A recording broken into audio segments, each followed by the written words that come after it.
Deddy Mulyadi, Taman Air Mancur Sri Baduga Purwakarta gratiskan saja, Pemda tetap untung kok. Dalam waktu dekat Pemkab Purwakarta mengharuskan pengunjung yang masuk ke Taman Air Mancur Sri Baduga membayar tiket alias tak lagi gratis. Di sisi lain pertunjukan air mancur yang biasa digelar seminggu sekali kini tak pernah digelar karena berbagai alasan. Terkait hal itu Kang Deddy Mulyadi yang juga mantan Bupati Purwakarta sekaligus penggagas Taman Air Mancur Sri Baduga menegaskan, ia sejak lama telah memberikan saran untuk melanjutkan pembangunan dengan menganggarkan jaringan air bersih dari Sadang sampai Cibatu. Kompensasinya adalah PDAM membuat jaringan air dari PDAM ke Sri Baduga.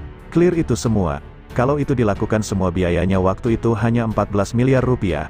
Pasti clear itu, kata Deddy Mulyadi. Menurutnya daripada pemerintah membangun pipa sendiri untuk mengatasi permasalahan debit air, lebih baik memberikan penyertaan modal berupa pembangunan infrastruktur ke PDAM. Terkait biaya operasional yang menjadi salah satu alasan pemerintah untuk membuat pengunjung bayar, Deddy Mulyadi pun keheranan, sebab masih banyak operasional pemerintah yang justru tak bermanfaat. Kalau jadi pemerintah jangan bilang operasional mahal, kalau begitu ngapain gaji pegawai yang pada nganggur, kan banyak pegawai Pemda yang hanya udut, merokok, digaji oleh negara, mahal juga. Kalau ngomongin efisiensi pegawai Pemda hanya butuh 200 orang dan itu sudah bisa jalan, turunin lagi cukup 50 orang, kata Deddy Mulyadi. Kang Deddy Mulyadi mengatakan, yang perlu menjadi perhatian adalah keberadaan Taman Air Mancur Sri Baduga membawa multiplier efek mendatangkan 10.000 orang dalam setiap kali pertunjukan. Dari 10.000 orang itu jajan misal Rp100.000 berarti sudah 1 miliar rupiah dalam setiap minggu. Pemda ngemodal dalam setiap minggu sekitar 50 juta untuk operasional listrik dan segala macam pemeliharaan. Dari modal 50 juta mendatangkan uang 1 miliar rupiah. Rugi atau untung Pemda? Negara untung karena negara mendapat benefit sebesar 950 juta rupiah, katanya. Dari aspek pendapatan, kata KDM, uang yang masuk 1 miliar rupiah itu bisa dalam bentuk pengunjung makan di kafe atau restoran di Purwakarta yang menghasilkan pajak sekitar 150 juta rupiah. Jadi Pemda ngemodal 50 juta rupiah dapat 100 juta rupiah. Karena Purwakarta sekarang sudah rame maka kita harapkan orang luar Purwakarta makannya di kafe atau restoran yang sudah tersedia yang mereka bayar pajak, katanya. Kembali disinggung soal rencana bayar, Deddy Mulyadi mengatakan hal tersebut perlu dievaluasi.